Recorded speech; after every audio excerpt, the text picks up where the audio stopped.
Tu sabia que o Brasil teve seu próprio holocausto? Eu não sei o que falar pra vinheta, porque, enfim, é um assunto tri pesado, não vou ficar falando aqui, né?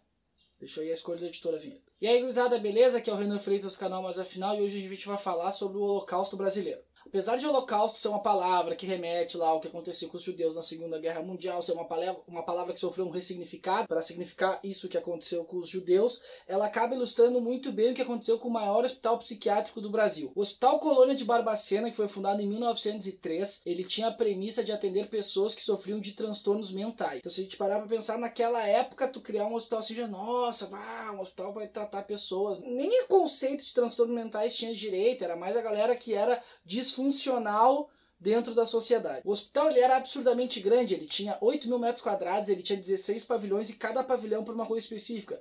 Pavilhão para as mulheres, pavilhões para os homens, pavilhões para as crianças. Cada pavilhão com um tipo de tratamento para um tipo de comunidade específica. Ele era para atender 200 pessoas e acabou atendendo mais de 5.000 ao longo da sua história. Na década de 40, as pessoas eram mandadas para lá para serem tratadas. E aí que tá o Paranauê e o pulo do gato dessa história.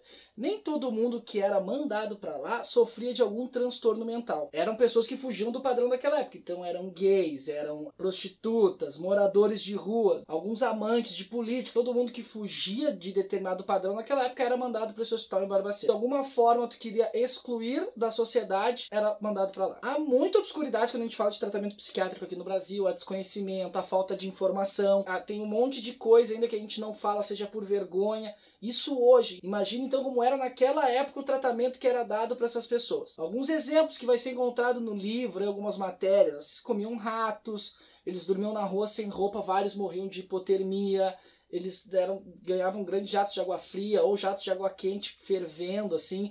Era um tratamento muito desumano e eram feito para que eles morressem. E durante a ditadura militar era comum que pessoas com desavenças políticas fossem mandadas para lá também. E daí em 61 tem um registro fotográfico bem famoso. O link das fotos está aqui embaixo, eu já aviso de antemão que é muito forte. Teve denúncia no jornal, teve um movimento da mídia para tentar fazer aquela denúncia, mas aquilo tudo foi abafado. Foi mandado para debaixo do tapete, que era uma prática até meio comum da ditadura militar. A gente não quer falar sobre isso, porque isso vai acabar nos envergonhando e tal, ó, pega, exclui isso e nem vamos tocar nesse assunto. E até que tem em 79 um psiquiatra muito famoso, o senhor, vou colar aqui, Franco Basaglia. Então ele visita o local e compara com o campo de concentração nazista. Ele é muito conhecido na Itália, ele fez uma série de leis para tratamento de pessoas com transtornos psiquiátricos, né? Ele participou da construção dessas leis e tal. Ele era um cara que tinha uma outra visão sobre o tratamento psiquiátrico. Quando ele fala isso aqui, dá um bafafá nessa comunidade de psiquiatras do Brasil, só que a comparação que ele fazia era muito bem comparada, se é possível dizer assim, mas não era tirada do nada, porque era comum que as pessoas que fossem mandadas para lá, elas eram mandadas de trem, eles chegavam lá, a primeira coisa que eles faziam com os homens era rapar o cabelo, dar um uniforme para eles, muito parecido com o que acontecia nos campos de concentração nazista. Então o Estado sabia disso e em certa prática até incentivava, porque conseguiu tirar várias desavenças, né, da sua frente que tinha. Isso foi durando até a década de 80, quando finalmente o hospital ele passa por uma nova reestruturação e ele não faz mais esse tipo de prática, então ele vira uma outra coisa agora, em teoria, com um tratamento pouco mais humanizado. Só que em todos esses anos, e olha só que loucura, esse hospital ele é responsável por ter matado aproximadamente 60.000 pessoas, que já é um número muito alto.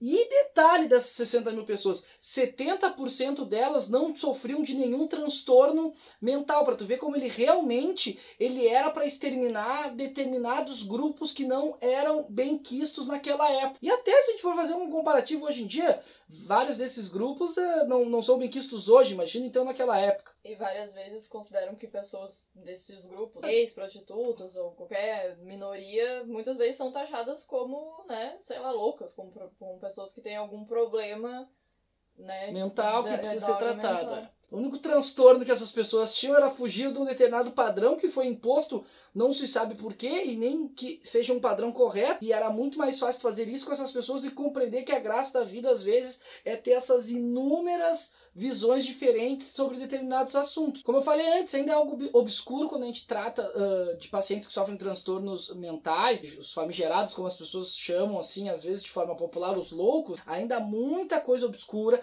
ainda tem muito preconceito, a gente ainda não sabe lidar, quem não trabalha com isso, ou às vezes até quem trabalha com isso não sabe lidar muito bem com essa situação. Então tem ainda muito que aprender e muito o que fazer nesse sentido. Tendemos a tratar essas pessoas como escórias da sociedade, lixo, enfim, restos, coisas que não prestam, né? Então a gente apara isso que foge dentro do padrão, apara, que seriam essas pessoas, e tira elas da nossa visão. É muito interessante observar geograficamente que vários, pelo menos aqui em Porto Alegre, vários centros, institutos, por exemplo, de lepra, de crianças abandonadas, quando eles foram construídos em Porto Alegre, eles eram na beira do Rio Guaíba, que era uma parte de Porto Alegre que as pessoas não usavam, por exemplo. Então eram mandadas todas para esses lugares, para quê? Para fugir dos nossos olhos. O importante é não ver, não como essas pessoas estão sendo tratadas. Isso vai mudando a partir de 2001, que a gente tem a reforma psiquiátrica, onde ela vai buscar alguns padrões de tratamento mais humanizados, onde ela busca, né, enfim...